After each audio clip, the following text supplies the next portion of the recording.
Here's the thing about the 2027 Acura MDX that nobody wants to say out loud. While every other channel is busy celebrating Acura's return to form, there are some fundamental issues with this vehicle that deserve honest discussion. I've been covering luxury SUVs for over 3 decades, and I've learned that the most expensive mistakes happen when we ignore the warning signs during the concept phase. So let's talk about what really matters here. The truth is, Acura is asking you to bet $65,000 to $70,000 on a vehicle that still carries some of the same problems that plagued previous generations. And if you're like most of us who've owned multiple vehicles over the years, you know that brand loyalty only goes so far when you're dealing with real-world ownership concerns. This isn't about being negative. It's about making an informed decision with your hard-earned money. The front fascia tries too hard to be aggressive, and that's a problem that's going to age poorly. Acura has gone with this diamond pentagon grille that's even larger than before. And while it makes a statement, it's the wrong kind of statement. In my opinion, this is design language that will look dated within 3 years. We've seen this pattern before with Lexus in the early 2010s. The headlight design uses their Chicane LED signature, which is fine, but the integration with the grille creates visual clutter that lacks the refinement you'd expect at this price point. From this angle, the proportions reveal another concern. The MDX has always struggled with looking top-heavy, and the 2027 model doesn't solve this. The beltline is too high, the greenhouse too small. Compare this to the Audi Q7 or even the Genesis GV80, and you'll see what proper proportioning looks like. The wheel arches seem undersized for the body, which typically means Acura is leaving room for buyers to upgrade to larger wheels. That's a cost-cutting measure disguised as customer choice. Here's where things get concerning from a design longevity perspective. The full-width headlight design is already becoming ubiquitous across the industry, which means it'll be the first element to look generic in 5 years. The rear glass angle is too upright, prioritizing interior space over aerodynamic efficiency, and that's going to hurt your fuel economy more than Acura admits. The rear haunch lacks the muscular definition of true luxury competitors. There's a softness to the styling that reads more premium Honda than genuine Acura. The chrome trim around the windows, while traditional, feels like a design choice from 2018 rather than 2027. European competitors abandoned this look years ago for good reason. Let's address the elephant in the room. Acura's dashboard design philosophy hasn't evolved meaningfully since 2020.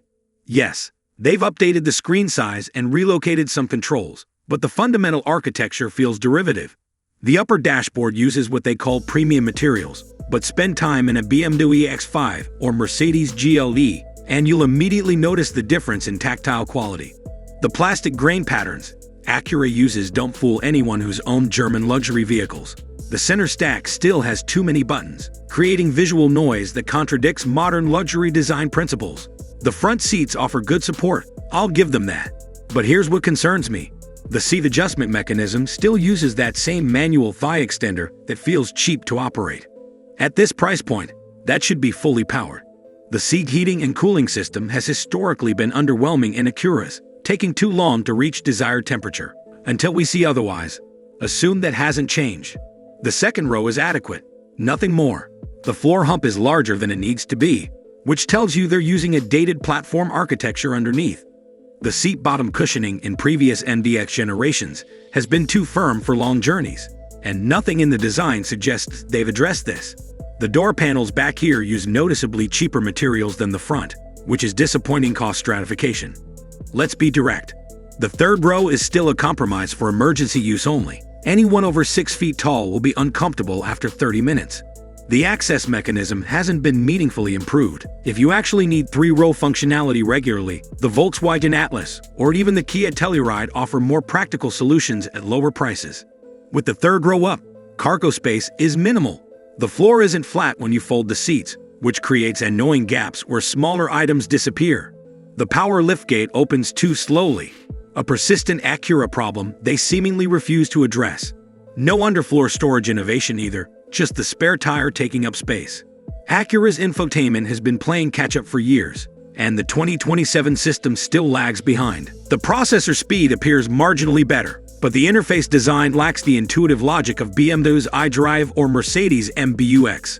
Voice recognition accuracy has been poor in recent Acuras, requiring multiple attempts for simple commands. That's unacceptable in 2027, when even mainstream brands have solved this. The Acura Watch Suite includes the expected features. But here's the real issue.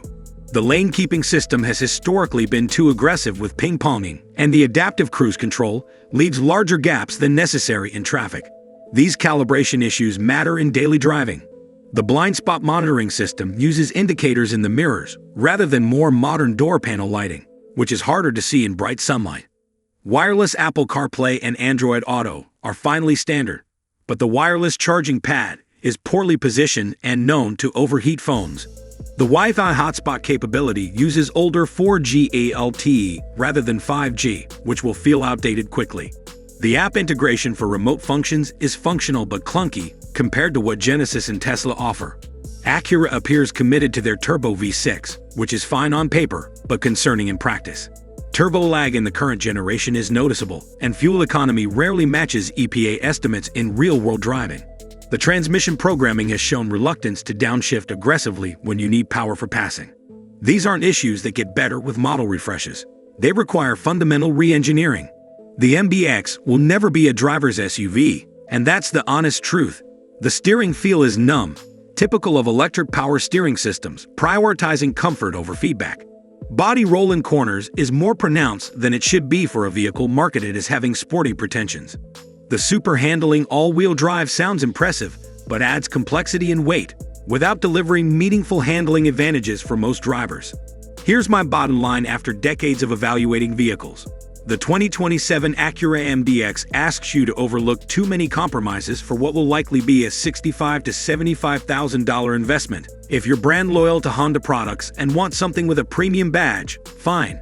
But if you're genuinely shopping the luxury 3-row segment, the Genesis GV80 offers more refinement for less money. The BMW X5 delivers superior driving dynamics. Even the Mazda CX-90 provides comparable luxury at a better value proposition. The MDX's biggest problem isn't any single flaw. It's the accumulation of small compromises that reveal a vehicle built to a price point, rather than a luxury standard. For experienced buyers who know what genuine luxury feels like, those compromises are hard to ignore. Your money can do better.